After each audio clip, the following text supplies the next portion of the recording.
right, everybody, welcome back to the channel where today we are going over my personal predictions for what I think is going to happen at this Sunday's big AEW pay-per-view, WrestleDream. Now, for those of you that don't know, this is somewhat of a tribute show that Tony Khan is putting on for the late, great Antonio Inoki. And just to give you a quick idea of who Antonio Inoki was, this man in every way, shape, and form was pretty much the Japanese equivalent of Hulk Hogan, but he did so much more. He wrestled everyone from the states throughout all of Asia. He wrestled not only wrestling, but he had an exhibition boxing match against Muhammad Ali, which went to a no contest or a draw or something like that, and pretty much became the foundation for MMA as it was. He founded the company New Japan Pro Wrestling, which, if you know me, is one of, if not my favorite wrestling company on the world right now.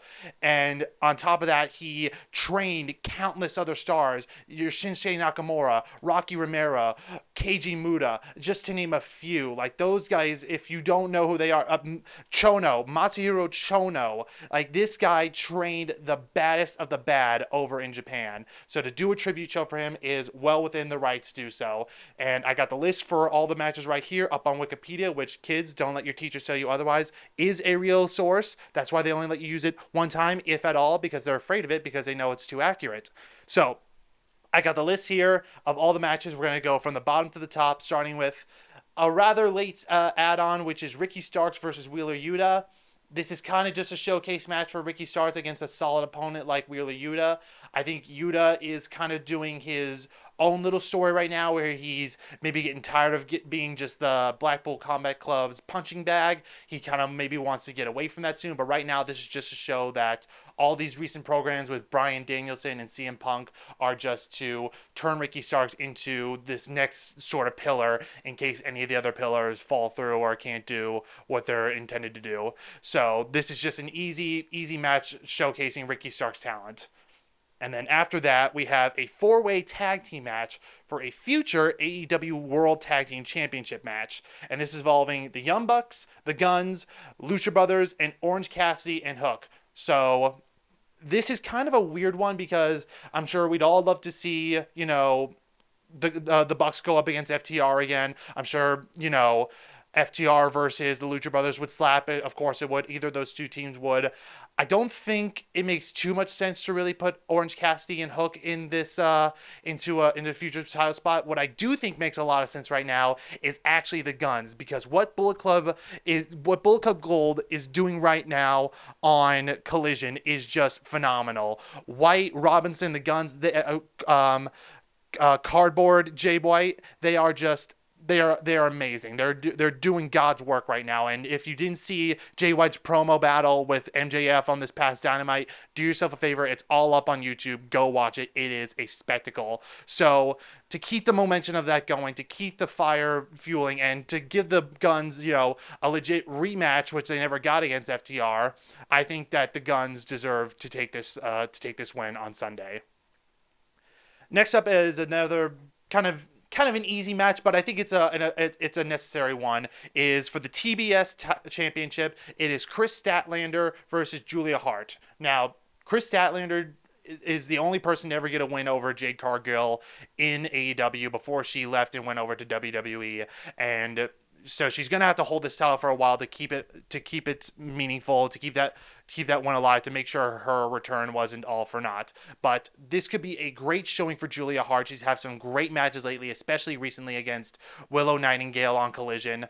No, not on Collision, on Dynamite. But this could be another great way to just show that Julia Hart is another, like Ricky Starks, is another one of those talents, is going to be like one of those pillars that, maybe we can finally start getting some momentum behind the women's division, because if I'm not mistaken, I think this is one of, if maybe two matches on women matches on the card, which is not ideal. I mean, it's still one of the longest standing complaints for AEW is their women's division. So hopefully this match can come through and give some much needed life to that division. But I still give the win to Chris Statlander, just because she has to be on a big tear right now with the title.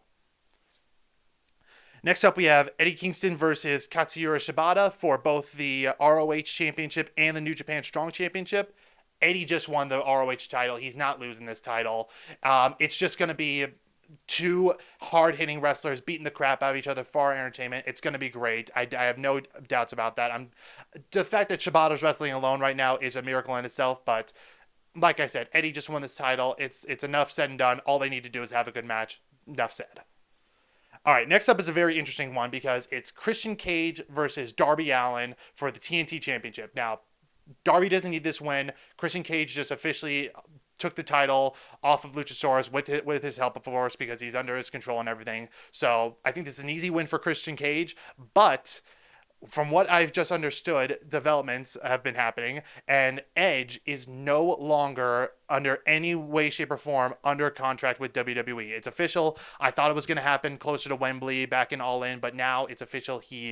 I think as of tomorrow, he is no longer has any affiliation with WWE. So this might be the biggest part of the whole card is if Adam Cole, if Sexton Hardcastle, if Edge does show up, if Metalingus does drop, it's gonna be here. Christian is his longest running friend in the world and in wrestling. They were brothers in kayfabe.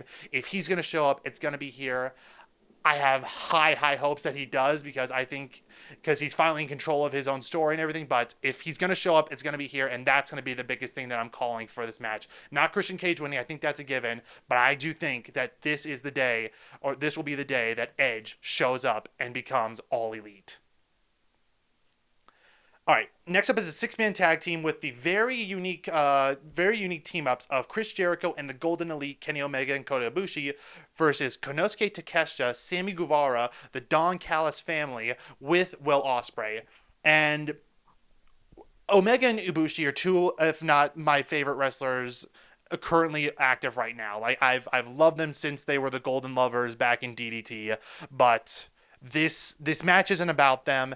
This match is about putting over guys like Takeshita and Guevara and possibly even Ospreay so that Tony Khan can kind of butter him up because, like he said, his contract is up with New Japan coming up soon, and I know he's going to want to get a talent like that on his roster. I mean, who wouldn't? It's Will Ospreay. So I think very much this match is about just, again, showcasing them. We all know what Omega can do. We all know what Ibushi can do. It's Chris Jericho. He's put over more talent than most of the guys from his generation combined. So this match, I think, is all about putting them over. Takeshita already has two big pay-per-view wins over Omega, and I think this is just the third to finally put like the nail in the coffin and be like, all right, these two are dangerous, these two are a threat, we need to keep doing so. Otherwise, what was the point of even like doing any of this if we're not gonna really put them over?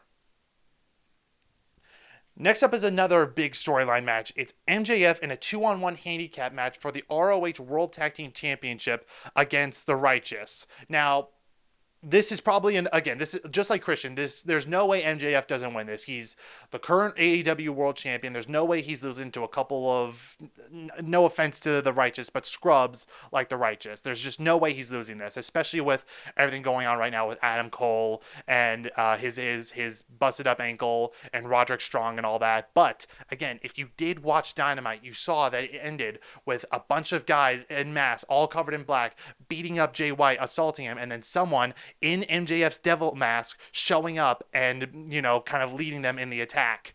Now, everyone's kind of pointed at this. I've kind of come to the same conclusion even before all the speculation, is that this is Adam Cole in the devil mask with his boy, Roderick Strong. You can see one of them does have a bit of a thicker neck, like Roderick Strong's neck brace. The other three guys are pretty self-explanatory if you've been paying attention enough. It's Matt Taven, Mike Bennett, the guys who have been, kind of coming to Roderick Strong's aid every time he does or doesn't need it. What's your opinion?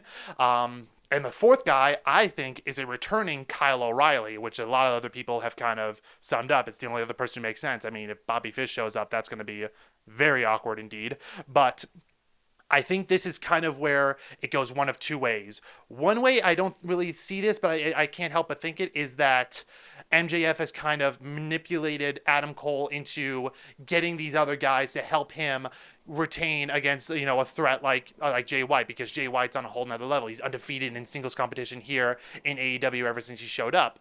So he's kind of recruited them into helping them make sure that he's able to even the playing field and keep the Triple B on him. But the one I think is a bit more likely to happen is that Adam Cole has been playing the devil all along and has actually taken the devil persona from him and has recruited his 4 boys from ROH, from all the indies and everything, to finally get what he should have gotten at Wembley and take the Triple B off of MJF for himself with this new stable, maybe like a Undisputed Era 2.0 kind of situation.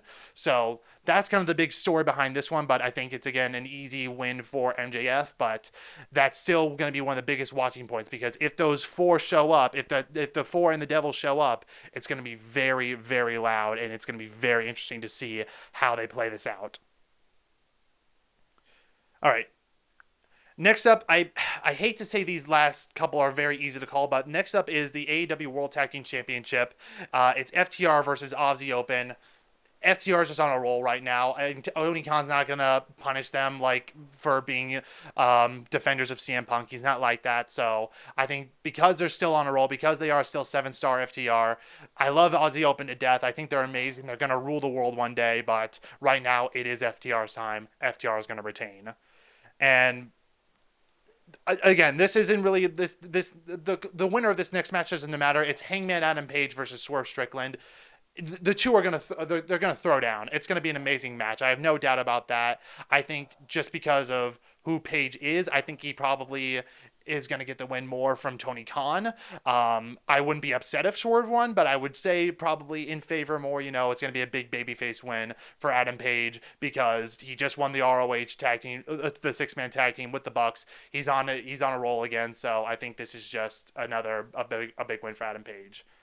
And the final match, which is one that I have been waiting for a long, long time. I first saw this match on YouTube from 2008 when they were wrestling in front of maybe 20 people at a random ballroom in the UK. It's Bryan Danielson versus Zack Sabre Jr., two of, if not the greatest technical wrestlers in the history of the business. There's maybe a couple that come close, but those two right now are like no other. So I truly couldn't care less who wins. I just want them to be given 20, 30 minutes to do what they want to do. I just want them to absolutely have the match that we've all been waiting for, have the match we all wanted to see at Wembley, have the match we all wanted to see at Forbidden Door. This one's been a couple years in the making. If I had to put a guess on it, I would say Bryan Danielson, just because, again, Tony Khan's boy, he's been on a roll lately, and he rarely ever puts over the guys from New Japan, unfortunately. So I give it to Bryan Danielson, but that match, if it's not an instant 5-star classic, somebody messed up.